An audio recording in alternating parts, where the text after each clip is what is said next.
Now on YouTube, welcome to an iPhone vlog, which I've wanted to try for a while, but I just haven't. I'm trying to get the MR2 sorted because it's got a track day next week. I'm going to be testing out the new brakes and I've put different seats in it as well. Come around here. The reason I've put an SPG in is I felt like the Recaro pole position was a bit too wide and I had a bit too much room, but as soon as I've put this in, I've noticed that just because my legs are closer together, because this part's narrower and it's wider on the pole position, my legs are like higher because they're closer together. I can't spread them out as much. So this might not last. I've not test driven the car since Cadwell last time. So I've not driven the car since the previous track day, but I mean, it feels alright as it is, but it just feels different. So we'll see how it is on track. The coilovers are off at the minute, all four, because I've tried to change the springs. Now, from the factory, these come from Meister with 7 kilo rear springs, you can see there, and then 5 kilo on the front. And I wanted to increase the spring rate slightly because I'm going to move to the Nankang AR1 tyres, which I've not tried yet. I've heard really good things. Still going to keep the OEM-ish tyre size with the 205 fronts and the 225 rear. So I was wanting to up the spring rate a bit because, like I say, I'm on 5 and 7 at the minute, and I wanted to put it up to 7 and 9, so 2 kilo up on each side. But didn't work out to plan. The spring's a different length, I didn't know, so I'm gonna leave it as it is for now because I've got the white line rear anti-roll bar on and I've put the front anti-roll bar on the stiffest setting as well. So I've made some changes, and the car's quite a bit different than it is going into its second track day and its current spec. Well, I guess the spec's changed quite a lot. The brakes are a big change as well. We've gone from DS2500 front pads and stock rear to we've got Carbotex front and rear, XP10 in the front and XP8 in the rear. So that's quite a massive upgrade, or it should be. I'm not sure. I've not used these pads before, so we'll see how we get on. Got some Gulf Racing fluid as well, which is meant to be pretty good. So we'll test that out. Quite a few new different things going on. Astra's still here. Shouldn't be. I got told off about it last night. Why is that Astra still here? Well, sorry. I did fix the gear linkage on it, or I tried to fix the gear linkage on it. I don't know if it's open. No, it's not. So I changed the bush in the shifter, which was a fun job, as you can imagine. So to take the shifter out, take all the interior out, get the shifter out, and then replace the little bush inside it. And it feels a bit tighter, but there's definitely more wrong with it. Like, I don't know if the linkage further down, or there's still something wrong with it. The self-centering's off, and you know, it feels a bit tighter, but ultimately still a bit broken.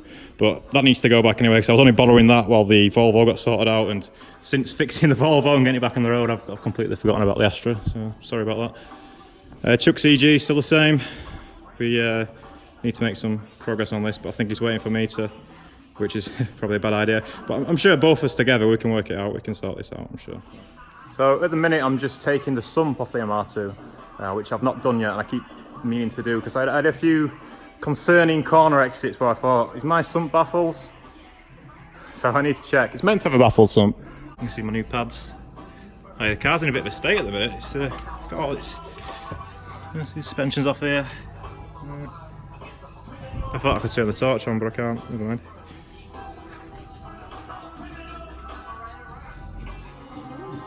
Hey, so my sump's off. There's my oil pump. The good news, as you can see, is that it has got a sump baffle. But the bad news is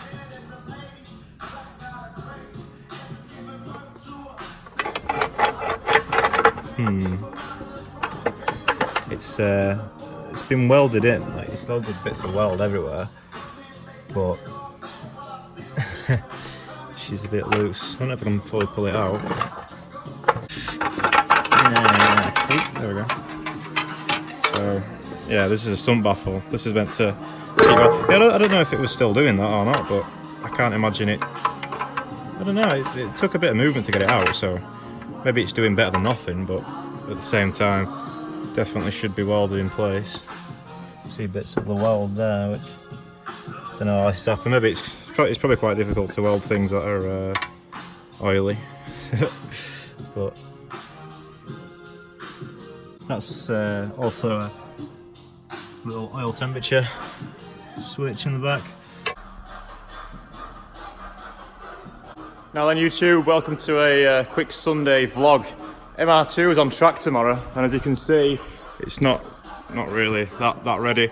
There's a few bits missing, but today I'm going to put the car back together, and then tomorrow we've got a track day to test it out. So there's been a few changes since the last track day at Cadwell Park. I've got a new rear anti-roll bar from White Line, so I've gone from the original 15mm-ish to 18mm on the back with 4 different stiffness settings. It's currently on the second to stiffest, just to see.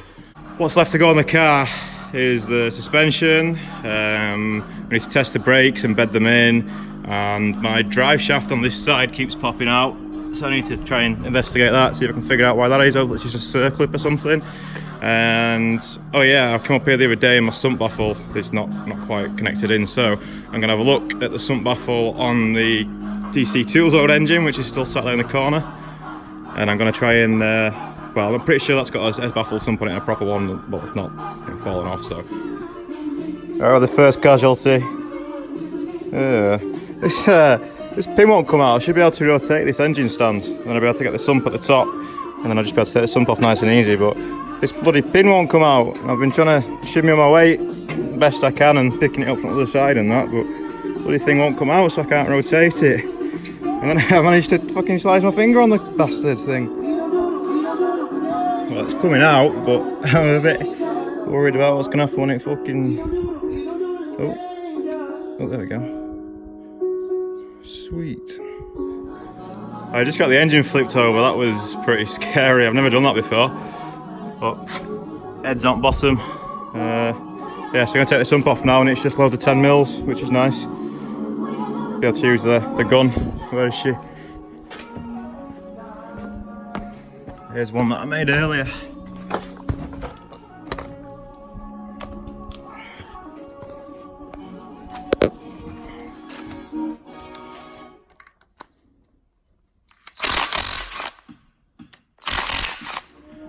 Okay, so I've got both sumps off. I'm just going to show you what's happening in case you've forgotten. So this is the original sump that was on the MR2 with the loose baffle plate. When I pulled it out of the car, it was like that, and then I had to kind of like shimmy it off the oil pickup. So that's not good. That's not what we want. So I'll put this. Probably take that out. Come on.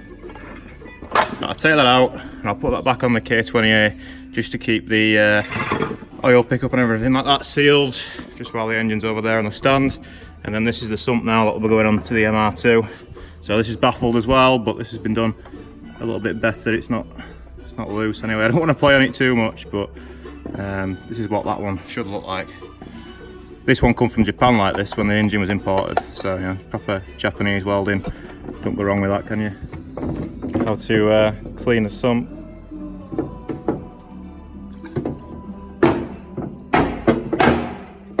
Yeah. Right, that's my sump on. See that in the background. Right, so now I need to get these back on. So that's next job. So I'm gonna do that. One side's already done, back left, but the rest just need putting back on. I'm gonna do it now. Right, so I got half my suspension on, and then I had a little problem. And you can see what's going on here. This was the right twat to get started as well. So one of my OEM suspension bolts, they're M14 big chunky boys, and without them the suspension gets a bit of wobble on it. It's not ideal. I've tried to change these bolts out before. I should probably get some from Toyota maybe for spares, but M14 by 1.5, and it was a right twat to get started. And I'm not even sure if it's gonna work yet when it comes back out, but looks cleaner than what it did anyway. Okay, that didn't work. This bolt is fucked. Bollocks. Oh well, shit happens. Try and find another one. Alright, I'm gonna show you why this is a less than ideal situation, having this bolt that we've just ruined. I don't know how it's been ruined, but the starter thread had gone, so whatever. Basically, on the rear suspension, where the coilovers go, the holes in the hub are smaller than the holes on the coilover or on the strut. I don't know if that's like standard Toyota stuff or if it's just for these coilovers, but yeah. So what happens is, see all that movement? So not ideal. I'm hoping if I pull it out, which I think is what it was, I pull it out like that and then tighten it up, it'll be alright, but it's definitely less than ideal. Okay, I've just managed to find an M14 bolt, so we're in a slightly better position, but you've still got a bit of play there, and that's just standard. If you ask Mr. Toog time with his MRS as well, he's the same. I don't know if it's the Taiwan coilovers or what, but there's always a little bit of play there. So what I did before I took it for alignment was I just pulled everything tight and tried to push it in so that hopefully when I tighten it up, when it's like that, so there's still a bit of play, but not as much. So yeah, I got an M14 bolt, now I just need to find a nut for it. If I can, just raise that. So yeah, this was holding something on the BMW. I don't know if it's the subframe bolt or something like that. It's quite a big one. It's fully threaded, which is perhaps not ideal, but it'll do. I just need to find a nut for it.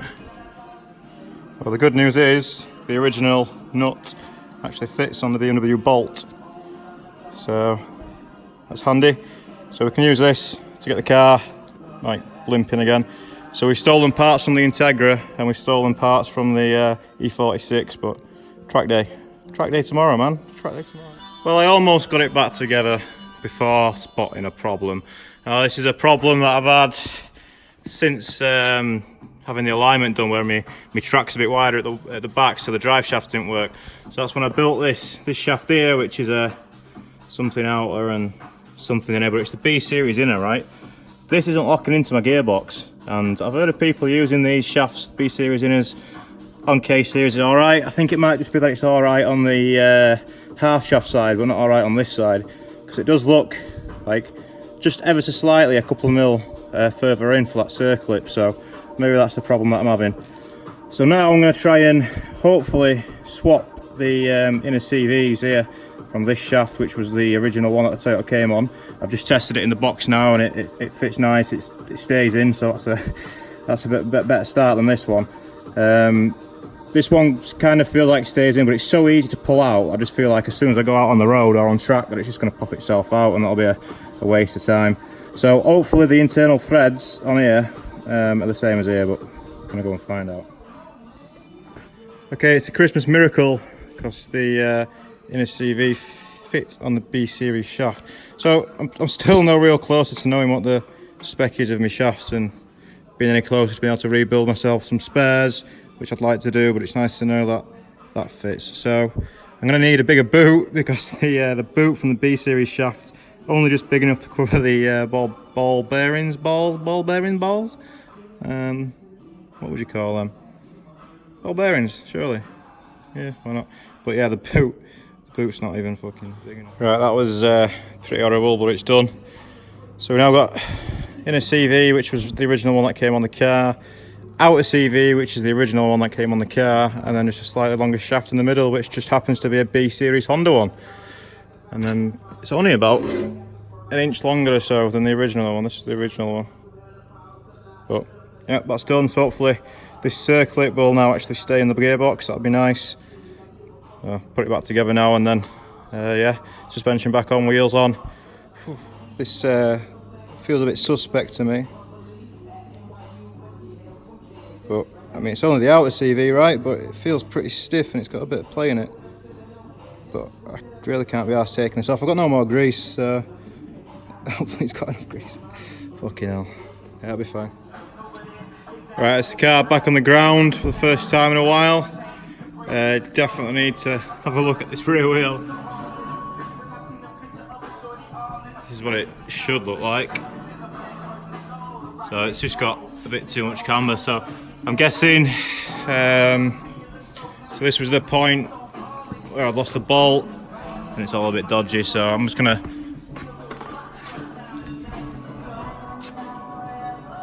all I'm gonna do now is jack the car back up and just undo those suspension bolts, pull them to the other side and pray. I just started trying to get this clip back on. So there's a little clip for the shifter cables, which one of these fell off when I was on track last, and I had to use cable ties to hold the shifter in, the shifter cables in, which is why I had a bit of a crunch now and again, and it wasn't very nice. And yeah, we need to get this in, but it's right fucking right in there it is. So yeah, I think I might do the camber thing first and then come back to this. Right, so I just pulled the wheel off, got the car jacked up. All I've done then is undo these 2 bolts and then pull the hub out this way. So hopefully it was either like the all the way in point or all the way out point. Hopefully it wasn't somewhere in the middle when the alignment was done, but I don't really know. So I'm just gonna try. All right, managed to get the car out. Well, I say managed. It was a bit of effort to be honest, but here she is. Exhaust leaking a bit. Maybe you can hear it, but it's a bit louder than what it normally is.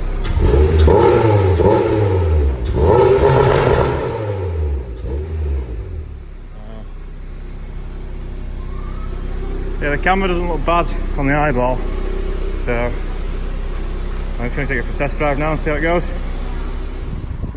Okay, test drive success. It drives somewhat straight. Obviously it's not perfect, but better than what I thought it would be. The brakes feel keen as fuck as well, like really decent difference just from putting the pads. Obviously need to bed them in, but I'll probably do that on the way in tomorrow. So, right, it's started raining as you can see. It's not very nice, but I'm still going to give it a wash just to get the dust off it. Hopefully the rain calms down. It looks like it's going to rain for a while, to be honest. It looks pretty shit. Let's just hope it's better than this tomorrow. Yeah, so I decided to put the pole position back in. Thought why not? The pole position felt good last time. I was only trying the SPG because I thought it might feel a bit better because it's a bit narrower, but it turns out it being a bit narrower has made it feel a bit horrible. So yeah, pole going back in. Just while we're here, I've had a question a couple of times before asking about how I've mounted the seat, and these rails came with a car, apparently from a company called Storm something. I don't know. It's basically just 2 pieces of steel per side, or alloy, whatever it is. I think it's steel, and then yeah, it just bolts together. There's no rails or anything like that. Without the rail you get it a bit lower. If anything's got rails on it, usually it sits a bit higher. But there's also 2 positions, you can see, each side. And interestingly, if you want to know, the Recaro SPG is on the 2 inside ones and the Pro position is on the 2 outside ones. So, you know, already a good bit wider. Just look at that. Look at this, all the room for the hips here. So yeah, it's going to be good. And I've cleaned it and put the 16s back on the front. Why have I done that? Well, I want to test 808Rs out. So we've got 808R front and rear now. 205 front, 225 rear. So, a bit different from how she was last time at Cadwell. Yeah. I'll take my GoPro tomorrow. I'm not going to take my big camera. I'm just going to I'll probably take this phone as well, maybe. See what the crack is. Right, so if you've enjoyed watching my video, there's been a bit of a break there. I've been washing it and sorting stuff out, trying to figure out how to get two wheels inside, but they're dusty as hell as well. You don't want a black interior with that, do you? But seating position with the pole position is just miles better. It's not perfect, and Pete Lawton's going to be fucking probably taking my block off for whinging about it so much, but it's a good bit wider, that, and for some reason that means maybe it's just the seat design or what, but I've just got way more room, but at the same time I haven't got as much support. So oh well. Oh, nice reflection. Hello. Okay, so I've been here, time to get at 9:30. It's now 6, so I've had a decent run today. Hopefully the car's good tomorrow after all the last minute bodge jobs. Right, so goodbye.